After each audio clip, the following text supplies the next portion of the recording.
السلام علیکم خواتین و حضرات، آج میں آپ کو خوف و دہشت سے منسلک ایک کہانی سناتا ہوں۔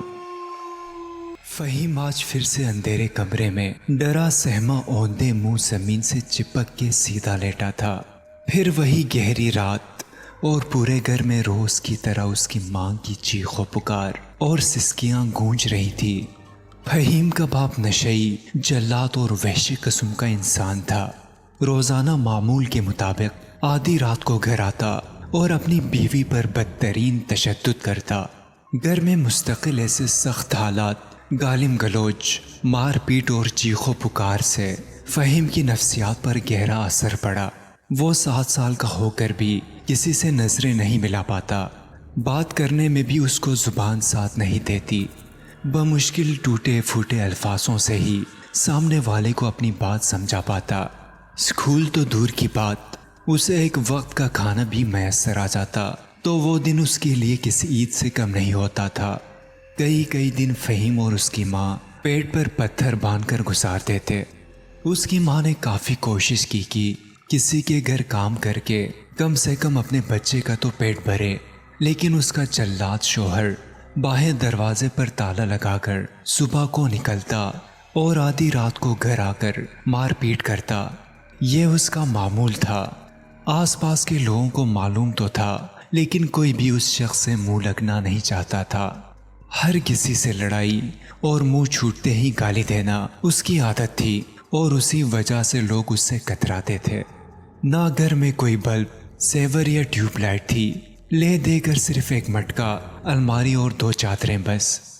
فہیم کو بچپن سے ہی اندھیرے سے خوف آتا تھا، اس لیے رات کو اس کی ماں چوری چھپے برابر والے قصائی کے گھر سے چربی لے آتی اور اسی کا دیا جلا کر فہیم کے کمرے میں رکھ دیتی۔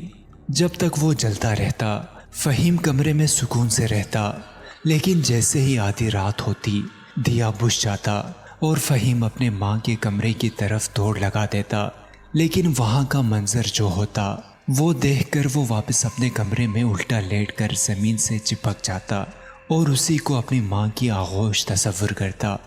ادھر کمرے میں اس کا باپ وحشیوں کی طرح اس کی ماں کو مارتا تھا اور وہ پوری رات اس کی اور ماں کی سسکیوں سے کٹتی۔ نہ جانے روتے روتے فہیم کی کب آنکھ لگتی تھی اسے نہیں پتا۔ صبح اس کی ماں اسے اٹھاتی اور گود میں لے کر سینے سے لگا لیتی تھی۔ وہ اپنی ماں کا سوجا ہوا چہرہ، زخموں کی نشان دیکھ کر کانپ جاتا اور اس کی ماں کہتی، رات کو ایک جن آتا ہے جو مجھے مارتا ہے، اور فہیم چپ کر کے سن لیتا۔ ایک رات فہیم کی زندگی کے بھیانک رات آئی۔ اس رات اس کی ماں کی سسکیاں نہیں گونجی۔ وہ اس درد کو اور فہیم کو چھوڑ کر جا چکی تھی۔ وہ اس زندگی سے تھک گئی تھی، اس لیے اس نے زہریلے پتے کھا کر اپنی زندگی ختم کر لی۔ وہ خود تو اس جہنم سے آزاد ہو گئی، لیکن اپنے بیٹے کو اس جہنم میں تنہا کر گئی۔ اس کے باپ نے لاش کو لاوارث کہہ کر ہسپتال کے باہر رکھ دیا اور بھاگ آیا۔ فہیم 10 سال کا تھا اور سب سمجھتا تھا، لیکن کچھ کر نہیں پایا۔ وہ اپنی ماں کا آخری دیدار بھی نہ کر سکا۔ اس کی ماں کی موت کے بعد مار پیٹ اور تشدد کا سلسلہ پھر سے شروع ہو گیا، لیکن اس بار اپنی ماں کی جگہ فہیم خود تھا۔ وہ اس درد کو سہ نہیں پاتا تھا اور بے ہوش ہو جاتا۔ جب اس کے باپ کا نشہ اترتا تو وہ کبھی اسے کھانا دیتا اور کبھی نہیں، لیکن اسے اپنے بچے پر کبھی ترس نہیں آیا۔ 5 سال یہ سب کچھ برداشت کرنے کے بعد وہ نیم پاگل ہو گیا تھا۔ ایک رات روزانہ کی طرح اس کا باپ اسے مار رہا تھا۔ اچانک کچھ لوگ گھر میں داخل ہوئے اور اس کے باپ کو چھریوں سے پے در پہ وار کر کے موت کے گھاٹ اتار دیا۔ فہیم یہ منظر دیکھ کر گھر سے نکل کر بھاگا۔ وہ لوگ بھی اس کے پیچھے بھاگے، لیکن فہیم ان کے ہاتھ نہیں چڑھا تو وہ لوگ واپس آ گئے اور اس گھر پر قبضہ کر لیا۔ 2 دن تک فہیم اسی طرح بھوکا پیاسا در بدر گلیوں میں بھٹکتا رہا۔ بھوک و پیاس سے اس کا برا حال تھا۔ چلتے چلتے وہ روڈ پر بنے ایک ڈھابے پر کھڑا ہو گیا، جہاں لوگ تخت پر بیٹھے دوپہر کے کھانے میں مشغول تھے۔ کھانا دیکھ کر اس کا صبر ٹوٹ گیا اور نہ چاہتے ہوئے بھی رال اس کے منہ سے ٹپک کر اس کے گندے کپڑوں کو اور گندا کرنے لگی۔ وہ کافی دیر حسرت بھری نگاہوں سے لوگوں کو کھاتا دیکھتا رہا۔ ڈھابے والے کی نظر جوں ہی اس پر پڑی تو اس نے رحم کھا کر اسے پاس بلا لیا۔ فہیم جٹ سے اس کے قریب جا پہنچا۔ وہ کہنے لگا، کھانا کھائے گا؟ بھوک لگی ہے تجھے؟ فہیم نے تیزی سے سر ہاں میں ہلایا تو ڈھابے والے نے 2 چپاتی اور گوشت کا سالن اس کی طرف بڑھا دیا۔ کھانا دیکھ کر وہ اس پر چپٹ پڑا۔ ابھی ایک نوالا ختم نہیں ہوتا، فہیم دوسرا نوالا منہ میں ڈال لیتا۔ لمحہ بھر میں اس نے کھانا ختم کیا اور ڈھابے والے سے اور مانگنے لگا۔ اس نے پھر اسے 2 چپاتی اور سالن دیا۔ زندگی میں پہلی بار فہیم نے پیٹ بھر کر اچھا کھانا کھایا تھا۔ کھانا کھانے کے بعد وہ خوشی سے ڈھابے والے کے دونوں ہاتھوں کو چومنے لگا۔ اس کی یہ حرکت اس ڈھابے والے کو اتنی پسند آئی کہ وہ فہیم کو اپنے پاس رکھنا چاہتا تھا۔ اس نے فہیم سے کہا، گھر کہاں ہے تیرا؟ کیا کرتا ہے؟ ماں باپ کون ہے؟ اس نے سر جھکا کر اٹکتے ہوئے کہا، کوئی نہیں ہے، لاوارث ہوں۔ ڈھابے والے نے کہا، یہاں کام کرے گا؟ 3 وقت کا کھانا اور رہنے کے لیے جگہ بھی دوں گا۔ فہیم فوراً مان گیا۔ ڈھابے والے نے اسے صاف ستھرے کپڑے دیے اور کام سمجھا دیا۔ کچھ دنوں میں وہ کسی ماہر کی طرح ہر کام خوش اسلوبی سے کرنے لگا۔ فہیم ڈھابے والے کو چاچا کہتا تھا۔ وہ ڈھابے کو اس قدر صاف ستھرا رکھتا تھا کہ ہر آنے والا تعریف کرتا۔ دن بدن یہ ڈھابا مشہور ہونے لگا اور شہر کے معزز حضرات بھی یہاں کھانا کھانے آنے لگے۔ فہیم کی وجہ سے ڈھابا چل نکلا۔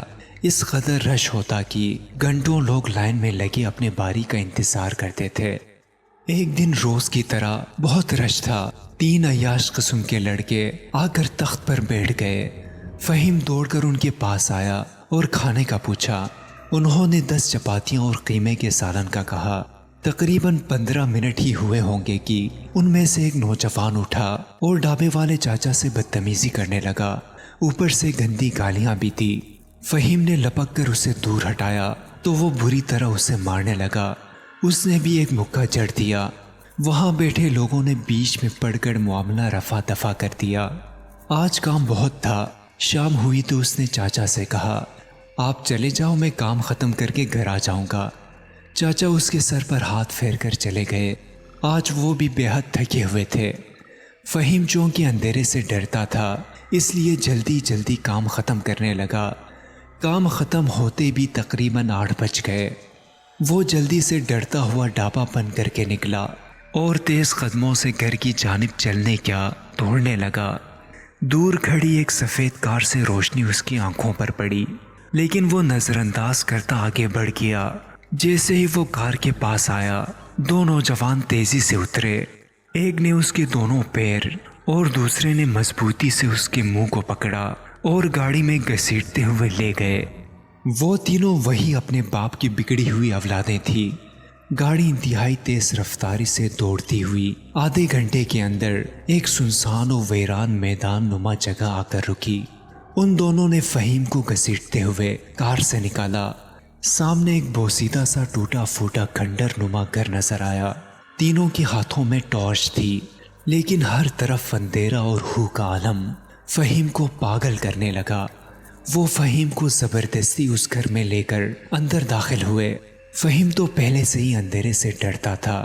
اس کا خوف مزید بڑھ گیا اور اندر جانے کے خوف سے اس پر جنون کی کیفیت طاری ہو گئی۔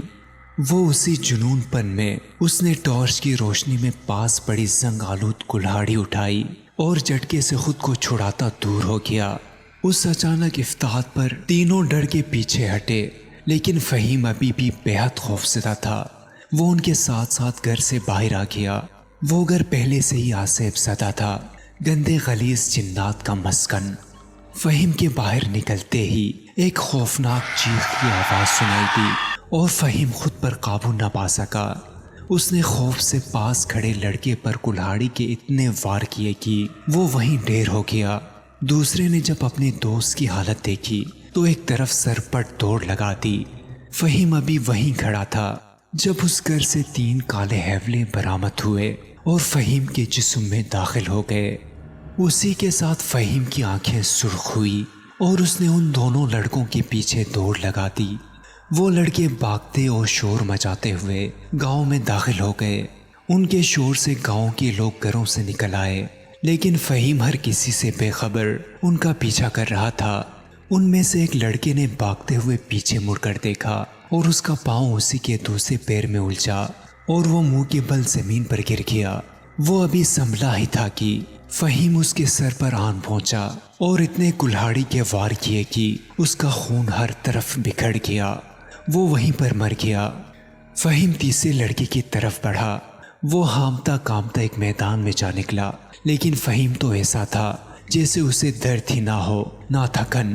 وہ بجلی کی تیزی سے اس لڑکے تک پہنچ گیا اور جنونی انداز میں کلہاڑی کے پے در پہ وار کر کے اسے بھی موت کے گھاٹ اتار دیا۔ گاؤں والے جب تک وہاں پہنچے وہ اسے بھی موت کے گھاٹ اتار چکا تھا۔ سب نے اسے چاروں طرف سے گھیر لیا، لیکن فہیم کسی کے ہاتھ نہیں آ رہا تھا۔ جو اسے پکڑنے جاتا یہ اس پر بھی کلہاڑی سے وار کرتا۔ ایک نوجوان آگے بڑھا، لیکن فہیم نے اس کے ہاتھ پر اتنا زوردار وار کیا کہ خون کا فوارہ نکلا۔ سب خوفزدہ ہو گئے۔ ایک طرف سے کسی نے فہیم کے سر پر زور سے پتھر مارا اور اس کے سر سے خون کی لکیر چہرے پر بن گئی۔ ایک نے کہا، یہ سب گاؤں والوں کے لیے خطرہ ہے، اسے مار دو۔ اب سب نے ہاتھوں میں پتھر لے کر اس پر برسانا شروع کر دیے۔ فہیم نے کلہاڑی پھینک کر اپنے دونوں ہاتھوں سے منہ کو چھپا لیا اور زمین پر ڈہ گیا۔ ایک بزرگ کی آواز گونجی، بس کرو، رک جاؤ سب۔ سب رک گئے۔ وہ دھیمے قدموں سے آگے بڑھے، لیکن ایک لڑکے نے انہیں روک دیا۔ وہ خوف سے آگے بڑھا اور فہیم کے پاس پہنچ کر اس کے دونوں ہاتھ منہ سے ہٹائے تو اس کا چہرہ خون آلود تھا۔ اس لڑکے نے اپنی 2 انگلیاں فہیم کی ناک کے پاس کی کہ دیکھ سکے سانس چل رہی ہے یا نہیں۔ اسی لمحے فہیم نے اس کی دونوں انگلیوں کو اس قدر زور سے کاٹا کہ وہ ہاتھ سے الگ ہو گئی۔ وہ لڑکا چیختا چلاتا درد سے تڑپتا ہوا پیچھے ہٹا اور فہیم پاگلوں کی طرح قہقہا لگاتا اٹھ بیٹھا۔ ایک باروب شخص آگے بڑھا اور اس کے پاس بڑی کلہاڑی اٹھا کر اس پر وحشیوں کی طرح برسانے لگا۔ سب اسے روک رہے تھے، لیکن وہ رکا نہیں۔ اتنے وار کیے کہ فہیم کا جسم ٹکڑوں میں بٹ گیا۔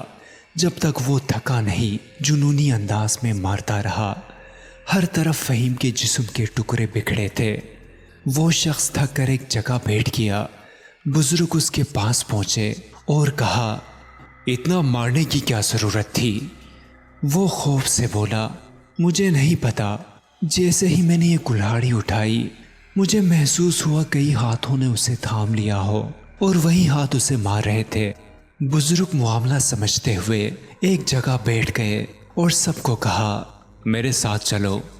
بزرگ نے اٹھ کر وہ کلہاڑی اٹھائی اور سب کے ساتھ اس گھر کی طرف چل دیے۔